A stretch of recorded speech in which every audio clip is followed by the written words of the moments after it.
안녕하세요. 자, 이제 이번 강의는 이제 저당의 상환. 이렇게 돈을 빌리고 나서 이제 돈을 갚는데 여러 가지 상환 방식이 있죠. 그래서 저당의 상환 방식과 그에 관련된 계산 문제를 하는데 뭐 시험에 너무 이제 잘 나오죠. 자, 어디 핵심 포인트. 원금 균등, 원리금 균등, 체증식 또는 점증식 상환 방식의 구조. 각각의 상환 방식의 비교. 다음. 이제 계산 문제에도 제법 잘 나오죠. 그래서 원금 균등에 의한 원리금 계산, 원리금 균등에 의한 원금 계산 차근차근 한번 정리해 볼게요. 예. 자, 먼저 이제 기출 이론 첫 번째 원금 균등 체감식 상환 방식에 대해서 설명을 한번 해보겠는데, 자 일단 이렇게 볼게요. 이런 조건 하에서 이제 대출이 이루어진다. 어디? 대출은 1억을 받고 연 10% 이자율의 고정금리, 기간은 10년인데 1년에 한 번씩 나눠서 갚겠대요. 그러니까 총 10년이니까 10번에 나눠서 갚는다 이 말이죠.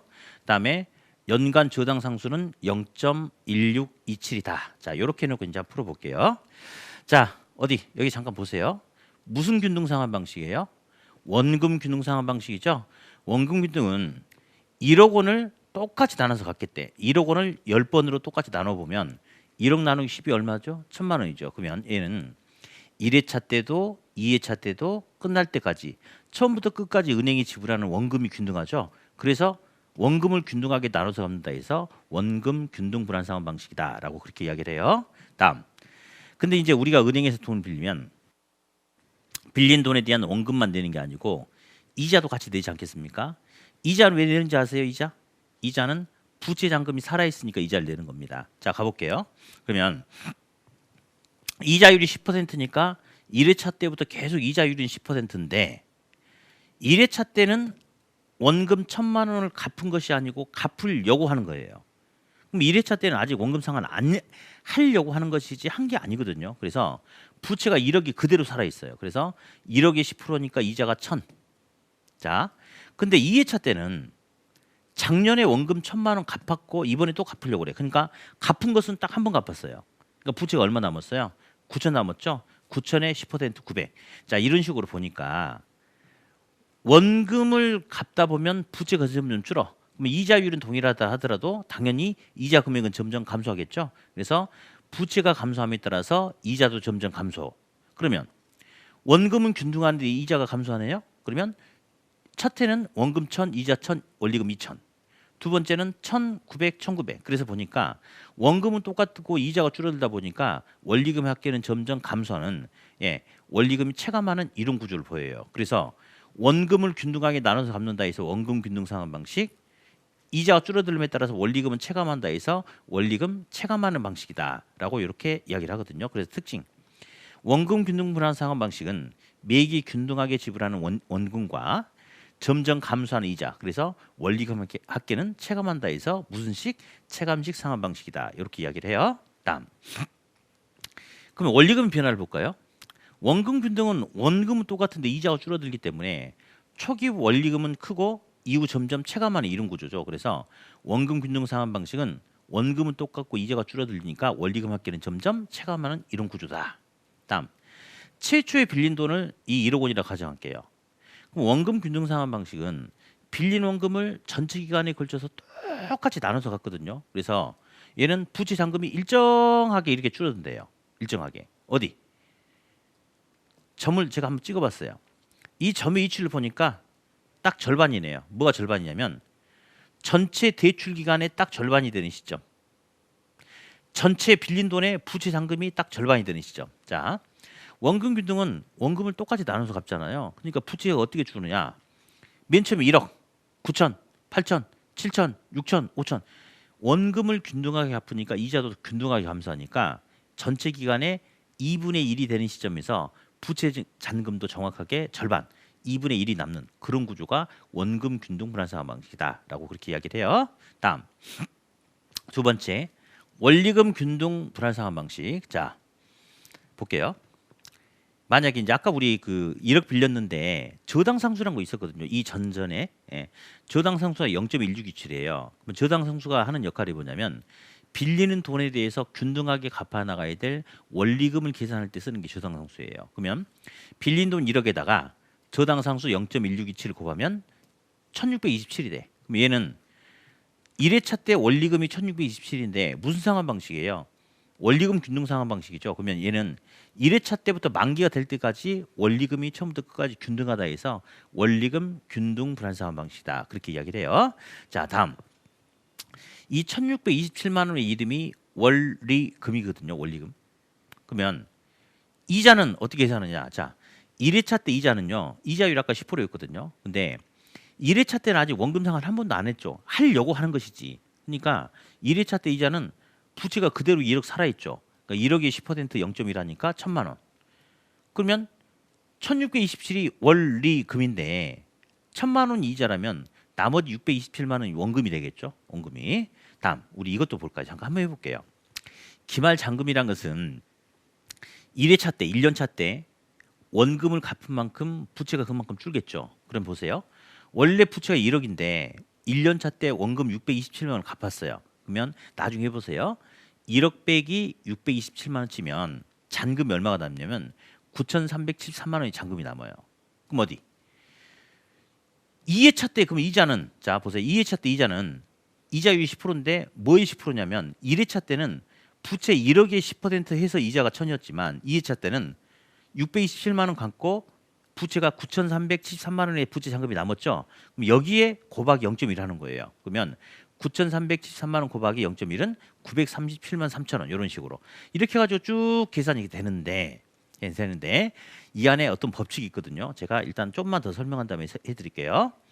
자 어디 보자. 원리금 균등 분할 상환 방식은 처음부터 끝까지 은행이 지불하는 원리금이 균등해요. 근데 초반에는 원리금 중에서 이제 시간이 지날수록 원리금 중에서 원금이 차지한 비중이 상대적으로 적죠. 이자가 차지한 비중이 상대적으로 컸거든요. 근데 시간이 흘러감에 따라서 원금을 일부를 계속 갖다 보니까 부채가 점점 줄어들음에 따라서 이자는 점점 감소하고 이자의 지불 부담이 줄어들음에 따라서 원금 상환 능력이 커지죠. 그래서 어차피 갚아나가야 될 원금을 뒤로 갈수록 많이 갚는 이런 구조가 되거든요. 그래서 여기서 일단 하나 조심하셔야 될 게 자 원리금 균등 상환 방식에서는 시간이 흘러갈수록 원리금에서 원금이 차지한 비중은 점점 커진다 작아진다. 점점 커진다. 커진다 이렇게. 근데 이걸 또 오해하시는 분들이 계세요. 아니 돈을 빌려서 갚는데 왜 부채가 점점 커지냐? 아이고 부채가 커지는 것이 아니라 자 어차피 10년 동안 갚아야 될 원금 총액이 1억이에요. 근데 구조상 대출 초반에는 이자 지불 부담이 크다 보니까 이자를 많이 내다 보니까 원금 상환할 여력이 적어서 조금 갚았지만 시간이 가면 갈수록 부채가 줄어들음에 따라서 이자를 덜 내도 되니까 여력이 생기니까 갚아야 될 돈을 뒤로 갈수록 이렇게 더 많이 갚는 구조예요. 그래서 부채가 점점 늘어나는 게 아니라 어차피 갚아야 될 10년 동안 갚아야 될 원금을 시간이 흘러갈수록 뒤쪽으로 가면서 원금의 지불 부담이 점점 지불 부담은 늘려 나갈 수 있다. 이렇게 해석을 하시는 거예요. 예. 자, 다음. 그래서 특징을 잠깐 보니까 특징을 얘는 매기 균등한 원리금. 근데 원리금은 균등한데 점점 이자는 감소하고 원금이 점점 증가하는 이런 구조를 띈다라고 이렇게 이야기를 해요. 자, 혹시 지금 이 강의 들으면서 옆에 계산기 없으신 분들은 잠깐 강의 멈춰놨다가 계산기를 좀 준비해 주세요. 계산기를. 네. 자, 준비됐죠? 그럼 이제 한번 해볼게요. 우리 이 안에 이제 복잡한 계산 문제가 있는데 아주 쉽게 끝내는 방법이 있어요. 어떤 게 있냐 볼게요. 이자가 1,000만 원에서 점점 줄어들고 있지 않나요? 점점 줄어들고 있죠. 이자가 만약 이자율이 10%인데 이자가 점점 줄고 있는데 얼마만큼 줄고 있냐면 자 보세요. 여러분 1,000만 원에서 1회차 때 1,000만 원이 그 이자인데 2회차 때는 937만 3천 원이 이자예요. 여기서 빼보세요. 빼보면 그러니까 이 차이가 한번 빼보실래요? 그러면 한 60 여기 이제 1,000만 원에서 937만 3천 원을 한번 빼보시면 얼마가 되냐면 한 62만 7천 원이 될 거예요. 그죠? 그러면 이자가 62만 7천 원이 감소했죠. 왜 그런지 아세요? 원금을 62만 7천 원 원금 627만 원에 10% 0.1만큼 이자 주는 거예요. 그래서 이제 나중에 어떤 문제가 우리를 괴롭히는 게 있냐면 2회차 때 3회차 때 원금 계산해라 이런 문제가 있는데 아까 제가 설명했던 대로 풀려면 계속 끌고 들어가면요 시간이 되게 많이 걸리거든요. 근데 이 안에는 이제 어떤 구조가 있냐면 어차피 원금 이자를 합치면 1627이에요. 그러면 이자가 줄어드는 만큼 원금이 커지거든요. 그러면 얼마만큼 커지냐? 이자율이 10%죠. 그러면 그 10%에 대한 만큼 10%만큼의 이자가 줄어들음에 따라서 원금이 그만큼 커지는 거예요. 그러면 어디 계산기로 627만 원 쳐보실래요? 1년차 때 원금이 627만 원이죠. 그렇죠? 거기다가 2년차 때 원금은요. 예. 이자율이 10%죠. 그러면 원금에다가 그 이자율의 크기만큼 이자를 덜 내야 되니까 그만큼 원금이 커지는 거예요. 그러면 627만 원 곱하기 1.1 쳐보면 이렇게 나올까요? 여기 나오죠? 여기다 또다시 1.2 쳐볼래요? 그럼 이게 나올 거예요. 이렇게. 그래서 이제 나중에 기출 문제를 풀다 보면요. 2회차 때, 3회차 때 원금 계산해라. 그러면 우리 책에 보면 계속 이렇게 이런 식으로 수식이 나와요. 이렇게 풀이 과정이. 그렇게 하지 마시고 이자율이 10%면 1년차 때 원금 계산해서 이거 금방 나오니까 이자율이 10%면 곱하기 1.1, 곱하기 1.1 이렇게 하면 되고 만약 이자율이 5%면 곱하기 1.05, 곱하기 1.05 이런 식으로 이제 연습을 한번 해보세요. 그러면 2회차를 물어보든 3회차를 물어보든 아주 손쉽게 바로 계산이 끝날 수가 있어요. 그래서 나중에 한번 그리고 활용해 보세요. 네.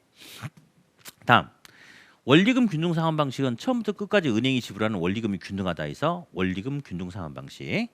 자, 근데 원리금 균등은 최초에 빌린 돈이 1억이거든요. 근데 부채가 줄는데 처음에는 팍팍 안 줄고 조금 줄다가 뒤로 가면서 많이 줄어드는 이런 구조가 돼요. 왜 그러냐면 원리금은 똑같은데 아까 우리가 바로 전 페이지 때 이제 그림 보니까 원리금은 똑같은데 초반에는 이자 중심으로 갚다 보니까 원금 상환을 많이 못 했잖아요. 그래서 원금이 많이 상환되지 않으니까 부채가 팍팍 줄지 않고 조금 조금 줄어들다가 나중에 뒤로 갈수록 많이 줄어드는 이런 구조가 됩니다. 자, 그러면서 이제 하나 더 봐야 돼요. 뭐가 있냐면 체증식 점증식 상환 방식이 있는데 얘는 요거예요. 자, 여러분 요게 지금 뭐라고 그랬어요? 체감이라고 그랬죠? 체증은 요게 체증이겠죠. 요게 체증. 처음에 조금 갚다가 점점 늘어나는 거 점증. 그래서 얘는 초기 은행이 지불하는 금액이 작고 뒤로 가면 갈수록 지불하는 금액이 커지는 이런 구조거든요. 그래서 주로 누가 이용하냐면 우리 시험에는 막 그래요. 체증식 상환 방식은 은퇴 예정자에게 적합하다. 아이고, 은퇴 예정자가 이 방식 쓰면 어떻게 돼? 은퇴 예정자는 앞으로 계속 이제 시간이 가면 갈수록 연금 소득밖에 받을 수 없잖아요.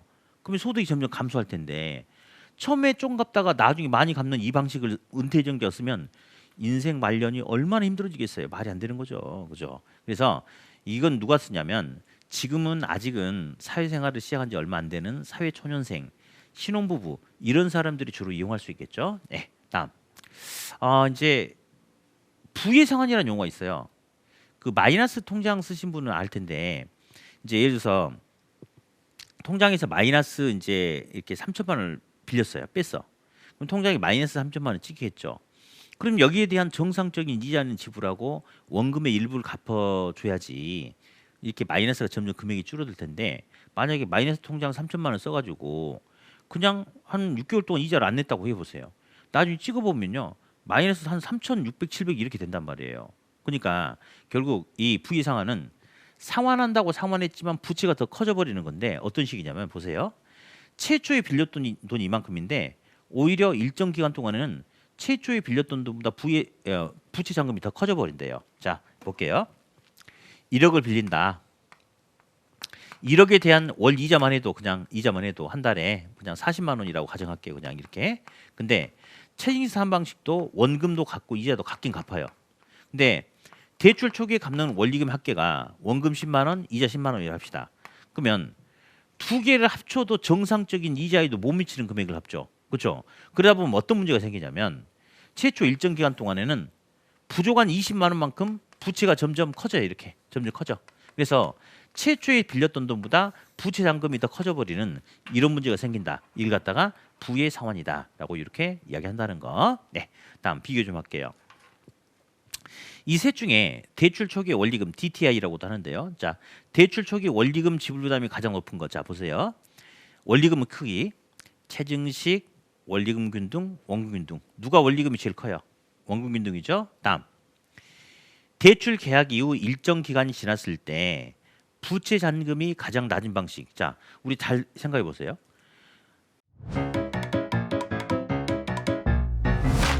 에듀윌 유료 회원만의 특별한 서비스.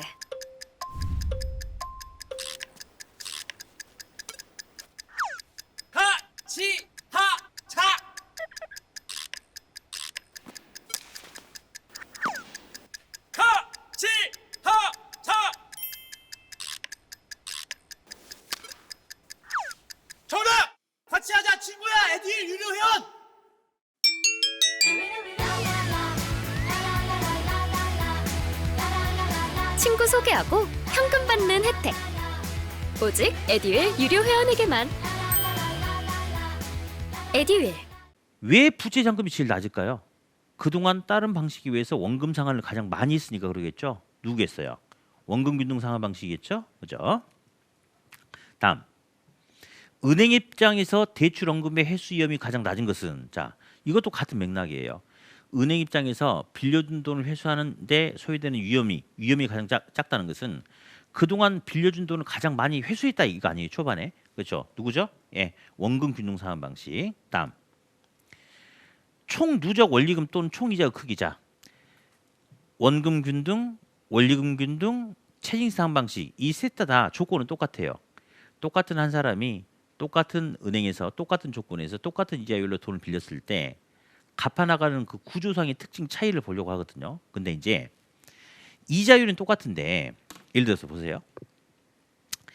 체증시 상환 방식은 이자율 10%는 똑같은데 다른 방식에 비해서 가장 오랫동안 부채를 짊어지고 하고 있죠. 그러니까 이자율이 똑같다 하더라도 전체 총 지불되는 이자 크기 이렇게 커요. 반해서 원금 균등은 똑같은 이자율이 10%지만 다른 방식에 비해서 원금 상환을 빨리빨리 하니까 부채를 빨리빨리 줄여나갈 수 있잖아요. 그러면 이자율이 10%를 하더라도 전체 총 지불되는 이자는 가장 작은 거죠. 그래서 누적 이자가 가장 큰 것은 누구냐면 체증식, 원리금 균등, 원금 균등 이런 순서가 된다는 거 이렇게 한번 알아두시고요. 자, 우리 문제 한번 풀어볼까요? 214페이지. 자, 대출 상환 방식에 관한 설명으로 옳은 것은 예, 1번. 원리금 균등 상환 방식의 경우 매기 상환하는 원금이 점점 감소한다. 잠깐만. 원리금 균등은 아까 우리 그림 보니까 처음부터 끝까지 원리금이 똑같았죠. 그림 보니까. 근데 초반에는 이자가 차지한 비중이 크고 원금이 차지한 비중이 작았는데 이자는 점점 줄어들고 원금이 차지한 비중이 점점 커지지 않았습니까? 그래서 잠수하는 게 아니고 증가하는 거죠. 틀렸고요. 2번. 원금 균등 상환 방식의 경우 매기 상환하는 원리금이 동일하다. 아니지. 원금이 균등하고 이자는 줄어들니까 원리금 합계는 점점 체감 감소하는 거죠. 틀렸고요. 자, 원금 균등 상환 방식의 경우 원리금 균등 상환 방식보다 가중 평균 상환 기간. 자, 이제 요거는 이제 어떻게 생각하시는데 이제 듀레이션이라고도 하는데 이제 처음 나왔던 건데요. 이제 평균적인 상환 기간을 따지는 거예요. 그러니까 이제 결국은 보세요. 누가 더 짧냐면 얘는 이제 얘보다 원금 균등 상환 방식의 경우가 초반에 또 빨리빨리 많은 돈을 갚아버리는 거잖아요. 그러면 결국 은행 입장에서 빌려준 돈을 평균적으로 회수하는 기간을 따져본다면 초반에 빨리빨리 원금 회수가 이루어지는 원금 균등이 더 짧아요. 그래서 원금 균등의 경우가 원리금 균등보다 더 짧다. 예, 맞는 소리. 답은 3번이에요. 다음 4번. 체증식 점증식 상환 방식의 경우 장래 소득이 줄어들 것이 예상되는 사람 아니죠. 아까 이 방식 보니까 처음에 조금 갚다가 나중으로 가면 갈수록 많이 갚는 거 아닌가요? 그러니까 장래 소득이 감소할 것이 예상되는 사람은 아까 그랬잖아요. 인생 말년이 힘들다고. 그래서 장래 소득이 줄어들 것이 아니라 늘어날 수 있는 젊은 계층들이 주로 이용하는 거죠. 틀렸고. 그다음에 만기 일시 상환 방식이란 것은 어떤 거냐면요. 대출 기간이 10년인데 그 10년 동안 원금 상환 하나도 않고 그냥 이자만 내는 거예요. 그러다 만기 원금을 싹 갚는 그런 구조고.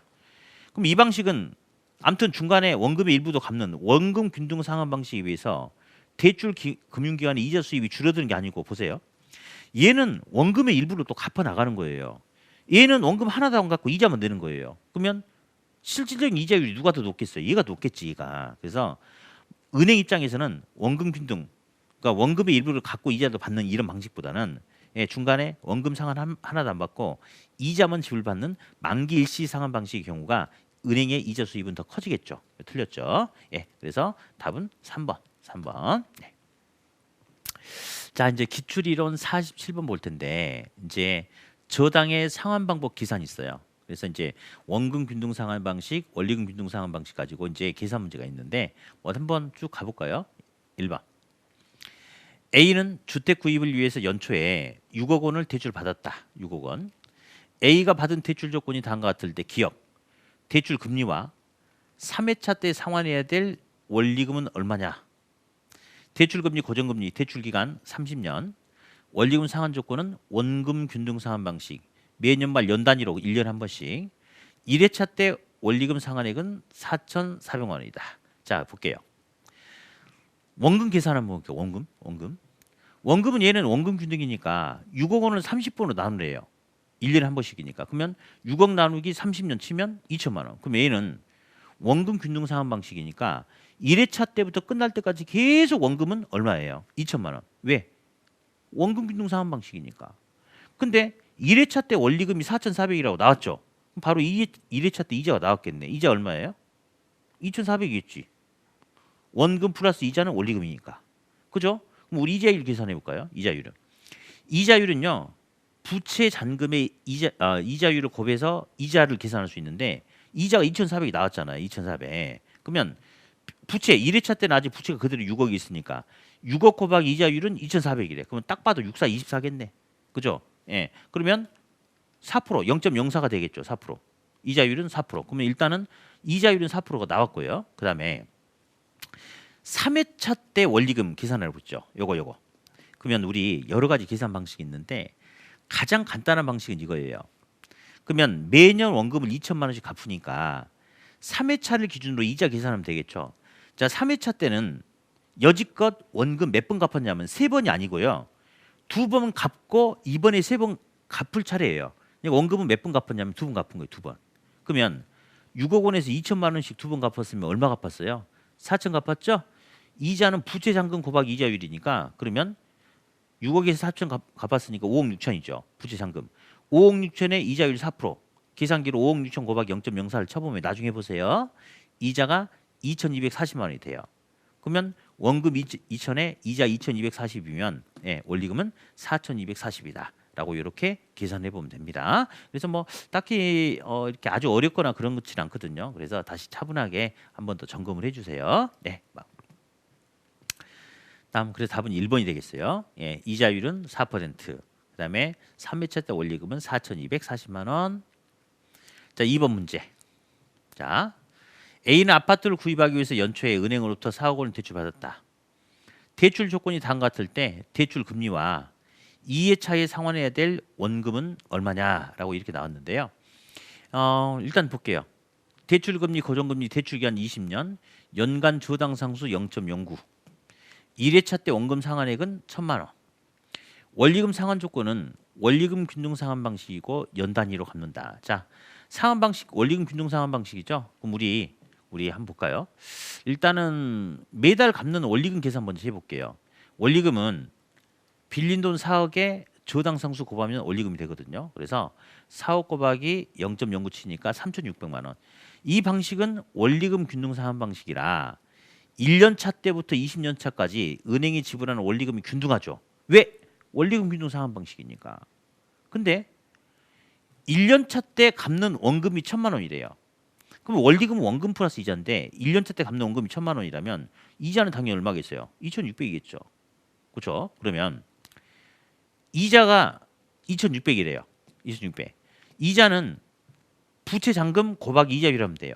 그러면 4억 곱하기 이자율은 2,400이니까 뭐 이제 구하려면 요만큼 나눠주면 되겠죠.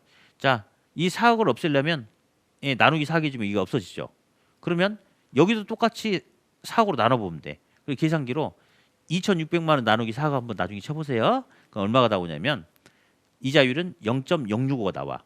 퍼센트로 하니까 몇 퍼센트냐면 일단 6.5% 이자율은 6.5%.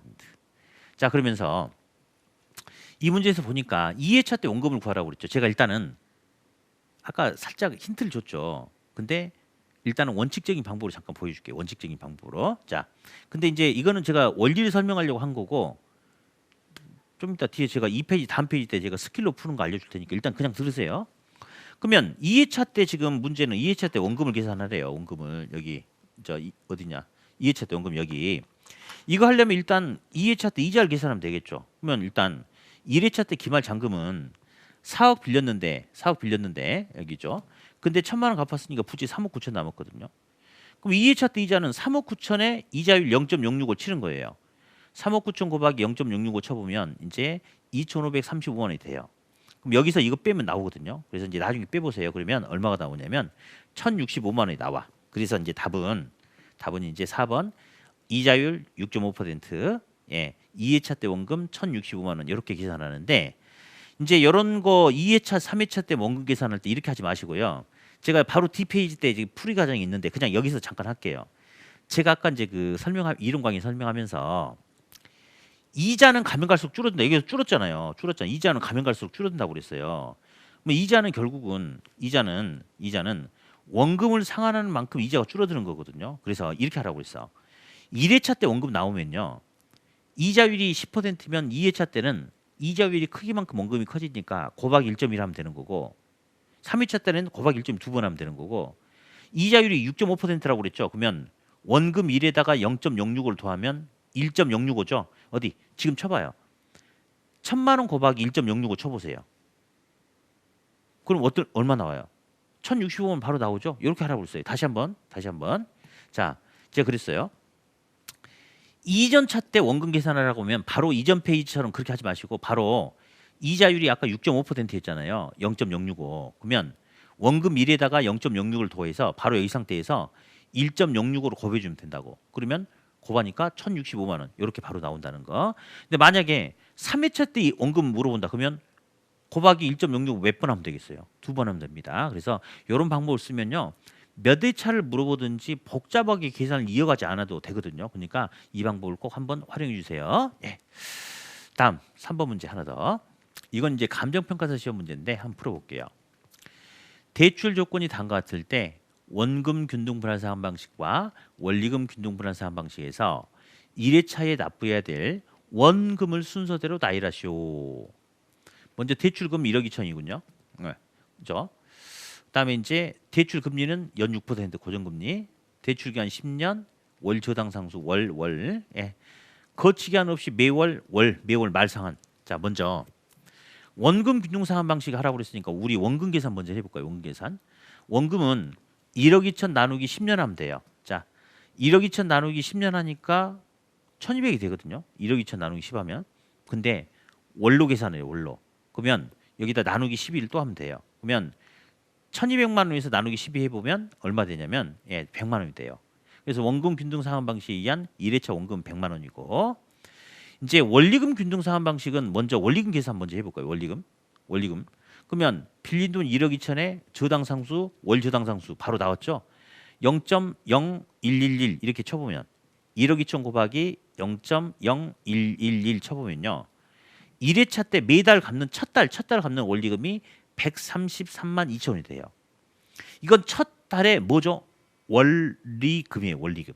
원금 플러스 이자. 근데 문제는 원금만 계산하라고 그랬잖아요. 그러면 원리금에서 이자를 빼면 되는데 자, 1회차 때 이자는 부채 잔금의 이자율을 곱하면 되겠죠. 그래서 부채 잔금 1억 2천에 이자율 0.06을 곱해 보면 1억 2천 곱하기 0.06을 곱하면요. 예. 이제 720이 될 거예요. 근데 이거는 연이자야. 근데 문제는 월로 물어봤죠? 그러면 나누기 12달 하면 이자는 60이 된다. 그러면 원리금 133만 2천 원에서 이자 60만 원 빼니까 나머지 73만 2천 원이 바로 원금이 됩니다. 그래서 원금 균등에 의한 1회차 원금은 원금 균등 상환 방식에 의한 1회차 원금은 100만 원. 원리금 균등에 의한 1회차 원금은 73만 2천 원. 이렇게 해서 답은 2번이다. 이렇게 정리를 해주시면 되겠어요. 예. 자, 이제 이번에 이제 했던 부분은 시험에 뭐 100% 출제가 된다라고 준비를 하시는 게 좋아요. 그래서 이제 옳은 것 틀린 것도 시험에 아주 잘 나오고요. 계산 문제 잘 나오는데 한 문제만 나오는 게 아니라 어떨 때는 옳은 거 틀린 거 한 문제, 계산 문제 한 문제 이렇게 해서 두 문제가 나와버리기도 하거든요. 그래서 이 저당의 상환 방식, 원금 균등, 원리금 균등, 체증식 상환 방식은 시험에 너무 중요하니까 잘 좀 정리를 해두시면 되겠고 딱히 이렇게 기출 문제를 벗어나지 않아요. 그러니까 계산 문제도 기출 문제 유형하고 그 다음에 이제 옳은 거 틀린 것도 기출 문제만 잘 정리를 하시면 되겠어요. 네, 자 여러분들 고생하셨고 저는 이제 다음 마지막 강의 때 다시 뵙겠습니다. 수고하셨습니다.